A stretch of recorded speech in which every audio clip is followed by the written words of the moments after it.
नमस्कार, आप देख रहे हैं दिव्य भारत न्यूज। आपके साथ मैं हूं मेहुल झाला। स्वागत है आपका। बात करते हैं राज्यसभा चुनाव की। गुजरात से राज्यसभा से 3 सदस्य चुने जाने हैं। ऐसे में आज विदेश मंत्री श्री एस जयशंकर ने अपना नामांकन किया।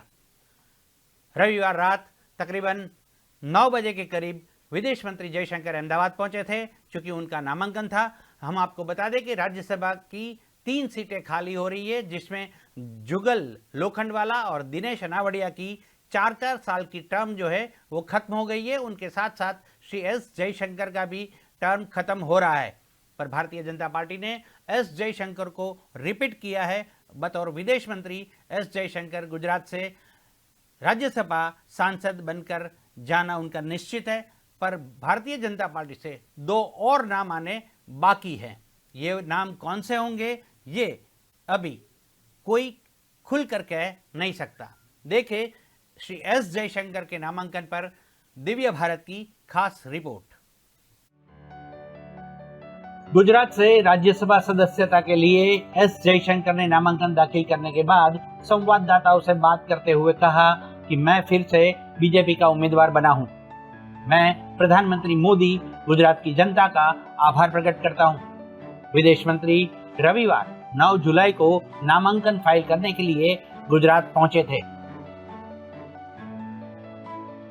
मुझे एक बार और राज्यसभा में गुजरात के प्रतिनिधि बनने का एक अवसर और मिले। 4 साल पहले मैं गुजरात की ओर से मैं राज्यसभा में उनके संसद का सदस्य बनके मुझे ये गौरव प्राप्त हुआ। और आपने देखा होगा कि पिछले 4 साल जो परिवर्तन जो देश में मोदी जी के नेतृत्व में हुआ है और खासकर जो विदेश नीति में जो हुआ है उसमें मुझे जुड़ने का अवसर मिला। मुझे आशा है, अपेक्षा है कि आगे भी जो देश में जो प्रगति जो होगी, जो मोदी जी के नेतृत्व में जो प्रगति होगी उसमें कुछ मेरी ओर से कुछ योगदान भी हो, वो भी मैं चाहूँगा। और गुजरात के साथ जुड़ने का तो मेरा सौभाग्य है। मैं यह भी कहूँगा कि मैंने पिछले 4 साल में बहुत कुछ सीखा है गुजरात से, और गुजरात को एक किस्म से हम मॉडल स्टेट मानते हैं। बाकी जो योजनाएं जो हुई हैं, जो प्रगति जो हुई है, जो प्रोजेक्ट्स जो हुए हैं, ये खाली भारत में नहीं अंतर्राष्ट्रीय स्तर में भी इसकी आजकल पहचान है। तो एक बार और मैं आभार प्रकट करना चाहूँगा कि मुझे एक अवसर और मिला है। और मैं जो विधायकों की जो समर्थन जो है और जो उनका जो उत्साह जो है, इसके लिए मैं सचमुच मेरी ओर से मैं अपनी कृतज्ञता मैं करता हूं। विदेश मंत्री एस जयशंकर गुजरात के राज्यसभा की 3 सीटों पर नामांकन दाखिल करने वाले पहले व्यक्ति हैं। बीजेपी को 2 और लोगों को यहां से उम्मीदवार बनाना अभी बाकी है। नामांकन भरने के बाद जयशंकर ने कहा कि उन्हें पिछले 4 सालों में देश में बहुत बदलाव का हिस्सा बनने पर गर्व है। उन्होंने इसके लिए पीएम मोदी का धन्यवाद किया और कहा कि उनके नेतृत्व में देश में बहुत बदलाव हुए हैं, जिसका हिस्सा बनना उसके लिए अवसर मिला। पड़ोसी मुल्कों के साथ ज़्यादातर पिछले 9 साल में, क्योंकि आप जानते हैं कि कुछ ही पिछले हफ्तों में जो 9 साल की जो उपलब्धियां जो हैं, इसके बारे में हम पूरे देश को परिचय कर चुके हैं।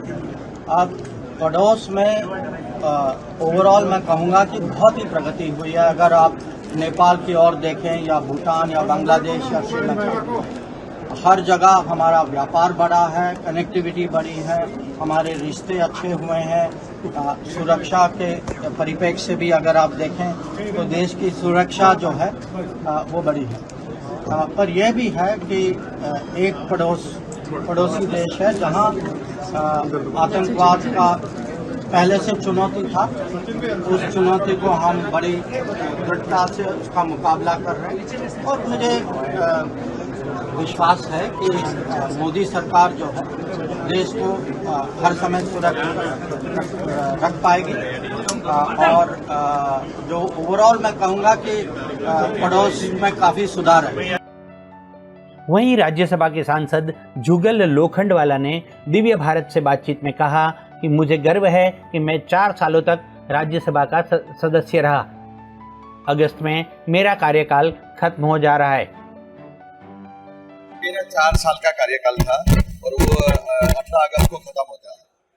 किस तरह से देखते हैं मोदी सरकार के इस कार्यकाल में आपको राज्यसभा सांसद काम करने का? वैश्विक लीडर के साथ हम लोगों को काम करने का मौका मिला। मैं मानता हूँ कि मैं भाग्यशाली हूँ कि उनके साथ काम करने को प्रधानमंत्री नरेंद्र मोदी जी, अमित शाह जी, इन सभी शख्सियत के साथ काम करने को मिला। बहुत अच्छा अनुभव भी हुआ और बहुत अच्छा लगा। हमारे लिए गर्व की पात्र की बात है कि एस जयशंकर हमारे राज्यसभा से पूरे विश्व में बीजेपी का और देश का नाम उजागर कर रहे हैं और मुझे भी, मैं लकी हूं कि मैंने उनको सपोर्ट में मुझे भी मेरी भी सिग्नेचर उनके सपोर्ट में। बाकी 2 नामों पर पशोपश है भारतीय जनता पार्टी कब तक घोषित कर सकती है, क्योंकि 24 को तो चुनाव होना है, उनके नामांकन कब? वो हमारी पार्लियामेंट्री बॉडी तय करती है, उसका इंतजार करते हैं और मैं मानता हूँ कांग्रेस अब नहीं बढ़ेगी। 2024 नहीं, और रोज बीजेपी तैयारी करता है। 2024 तो आने वाली है। हर रोज भारतीय जनता पार्टी का कार्यकर्ता पर डे वर्क काम कर रहा है। तो 2024 तो 2/3 बहुमति ऑल इंडिया में मिलेगी, ऑल इंडिया में। बता दें कि एस जयशंकर का राज्यसभा सदस्यों का कार्यकाल अगले महीने 18 अगस्त को समाप्त हो जाएगा। जयशंकर ने नॉमिनेशन करने के बाद कहा, मुझे आशा है कि आने वाले 4 सालों में देश में जो भी प्रगति होगी उसमें मैं भी योगदान दे सकूंगा। मैंने पिछले 4 साल में गुजरात से बहुत कुछ सीखा है। विदेश मंत्री ने कहा कि देश में खासकर विदेश नीति के क्षेत्र में जो बदलाव हुए हैं उसमें जुड़ने का मुझे मौका मिला। मेहुल झाला, दिव्य भारत, गांधीनगर। तो श्री एस जयशंकर पहले नामांकन करने वाले राज्यसभा सदस्य बने हैं। भारतीय जनता पार्टी को 2 और नाम घोषित करने हैं। अब देखना यह होगा कि वो 2 और नाम कौन से होंगे। हालांकि आपको बता दें कि 3 सीट जो है राज्यसभा सदस्यों की, उसमें इस बार कांग्रेस कतई कंपटीशन में नहीं है। तो ये थी अब तक की रिपोर्ट। देखते रहिए दिव्य भारत। मुझे दीजिए इजाजत। नमस्कार।